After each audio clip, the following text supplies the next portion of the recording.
salamat sa hapong ito. Dalangin ko rin ang aming mga bisita. Patuloy mo silang biyayaan, Panginoon, ng iyong kalakasan at pagpapala, Panginoon, upang, O Diyos, sa kanilang pag-alis, Panginoon, sa lugar na ito ay maalala nila, maisip nila, Panginoon, na mayroong Diyos na nagmamahal sa kanila, Panginoon.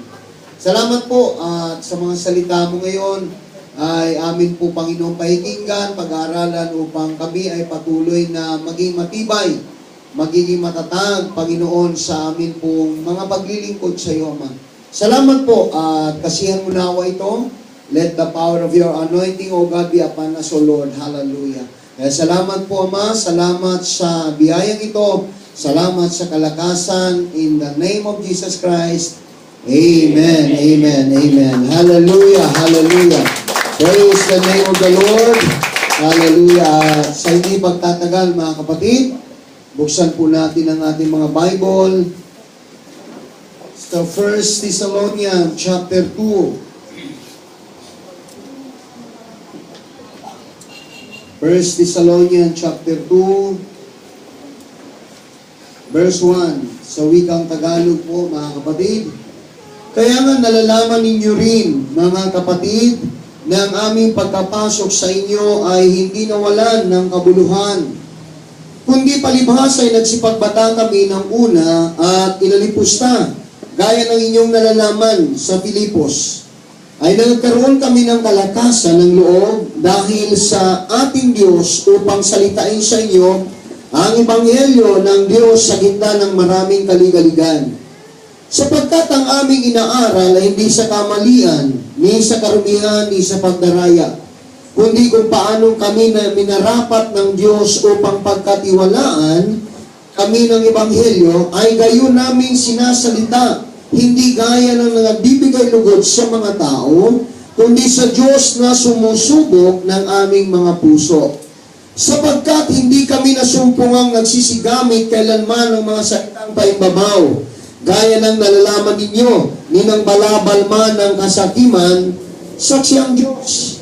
Ni nagsihanap man ng mga tao na kapulian, ni sa inyo man, ni sa mga iba man, nang maaring magsigamit kami ng kapamahalaan gaya ng mga apostol ni Kristo. Kundi kami ay mga pakalumanay sa gitna ninyo na gaya ng isang sisiwa pagka inaamo-amo ng kanyang sariling mga anak. Ngayon din kami, palibasa, may magiliw na pag-ibig sa inyo ay kinalugdan namin kayo'y bahaginan, hindi lamang ng ebanghelyo ng Diyos, kundi naman ng aming sariling mga kaluluwa, sapagkat kayo naging lalong mahal sa amin. Sapagkat inaalala ninyo, mga kapatid, ang aming pagpapagal at pagdaramdam, amin ngang ipinapangaral ang ebanghelyo ng Diyos na kami ay gumagawa gabi at araw upang huwag kaming maging isang pasanin sa kanino man sa inyo. Kayo'y mga saksi at ang Diyos man kung gaanong pagkabanal at pagkamatuwid at pagkawalang kapintasan ang inugali namin sa inyong nagsisampalataya, gaya ng inyong nalaman kung anong inugali namin sa bawat isa sa inyo, na gaya ng isang ama sa kanyang sariling mga anak, na kayo'y naaralan at pinalalakas ang loob ninyo at nagpapatotoo, upang kayo magsilakad ng nararapat sa Diyos na siyang tumawag sa inyo sa kanyang sariling kaharian at kaluwalhatian. At dahil naman dito kami ay nagpasalamat na walang patid sa Diyos na ninyong tanggapin ang aming salita na ipinangaral sa mga kapitbagayang salita ng Diyos ay yung tinanggap na hindi gaya ng salita ng mga tao, kundi ayon sa katotohanan ng salita ng Diyos na gumagawa naman sa inyo ng sisampalataya. Sapagkat kayo, mga kapatid, ay nagsitulad sa mga iglesia ng Diyos na nasa Saudia kay Kristo Jesus, sapagkat nagsipagbata naman kayo sa inyong sariling mga kababayan, gaya naman nila sa mga Hudyo, na nagsipatay sa Panginoong Jesus at gayon din sa mga propeta, at kami ay kanilang pinalayas at di man nagbibigay lugod sa Diyos at laban sa lahat ng mga tao, na pinagbawalan kaming makipag-usap sa mga hintil upang mangaligtas sa mga ito, upang kanilang paraming lagi ang kanilang mga kasalanan. Ngunit dumating sa kanila ang kagalitan hanggang sa katapusan. Purihin ang Panginoon sa pagkabasa ng kanyang mga salita, mga kapatid. And everybody say, praise the Lord. Praise the makakaupo na po tayo. Hallelujah. Sa hapon ito, mga kapatid. Hallelujah. At maraming salamat sa mga prayer ninyo, mga kapatid ko, dahil patungkol pa uwi ay matiwasay po kaming nakauwi. Although may mga aberya, may mga naging problema nung patungo pa lang kaming Surigao, mga kapatid, nasiraan kami sa gitna ng kalsada. Hallelujah, sinakyan naming bus, mga kapatid. Talagang gabi pa, alas 9 ng gabi, nasundo kami alas 4 ng madaling araw. Kaya talagang delay ng isang araw, mga kapatid, yung biyahe sa gitna ng lugar ng Calbayog. Napakalayo, mga kapatid. At balita nga doon, marami daw mga Knights people around. Alam niyo yung Knights people around? Yung People's Army. Ayan, marami raw doon. Pero purihin ang Panginoon, mga kapatid, ay wala namang naiwanan. Wala namang tawag dito na nakuha, mga kapatid, sa amin. So, purihin ang Panginoon, mga kapatid. Salamat sa lahat sa mga panalangin, mga kapatid. Hallelujah.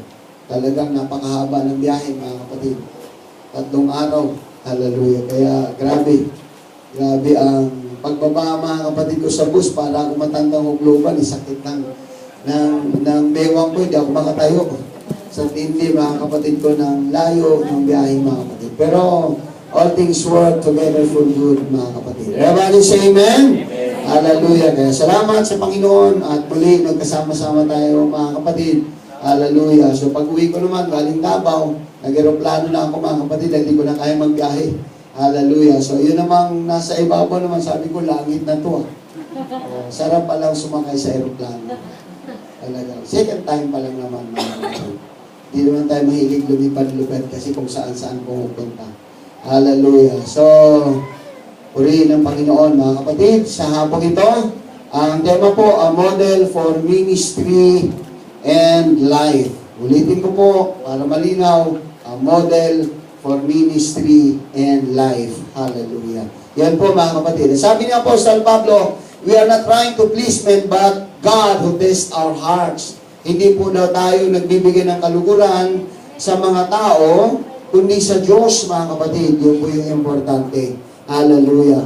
Oh, yan po yung napakahalaga, mga kapatid. Na sa bawat gagawin po natin, sa paglilingkod po natin sa Panginoon, ang binibigyan natin palagi ng parangal at kaluguran ay ang ating mahal na Panginoon. Everybody say amen. Amen. Hindi po ang tao, mga kapatid. Magkilala ka man ng tao, hindi ka kilala ng Diyos, wala rin kabuluhan. May degree holder ka man, mga kapatid, pero hindi mo kilala ang Diyos, hindi mo nabibigyan ng kaluguran ng Diyos, wala, we are nothing in the sight of God, mga kapatid. So napakahalaga, kaya sa mga bisita namin ngayon, naimbitahan man kayo, hindi tayo inimbita, mga kapatid ko, para sa isang handaan, kundi inimbita tayo sa dulang ng Panginoon para malaman natin ang kahalagahan ng pagsamba po natin sa ating mahal na Panginoon. Amen? Amen. Hallelujah. So dapat nating maunawaan yun, mga kapatid. Parang katulad nga sa isang salita, mga kapatid. Hallelujah. Ang hindi daw porket ako marunong tumahi, mga kapatid, o magkabit ng butones, ay bihasa na akong mananahi. Hindi daw po ganun, mga kapatid. Although binibigyan ka raw, na inisyon ka ng driver's license, mga kapatid, pero hindi nangangahulugan na maging abusado kang driver. Hallelujah. Ganon din, mga kapatid, sa pagsamba sa Panginoon, di porket sumisimba ka linggo-linggo,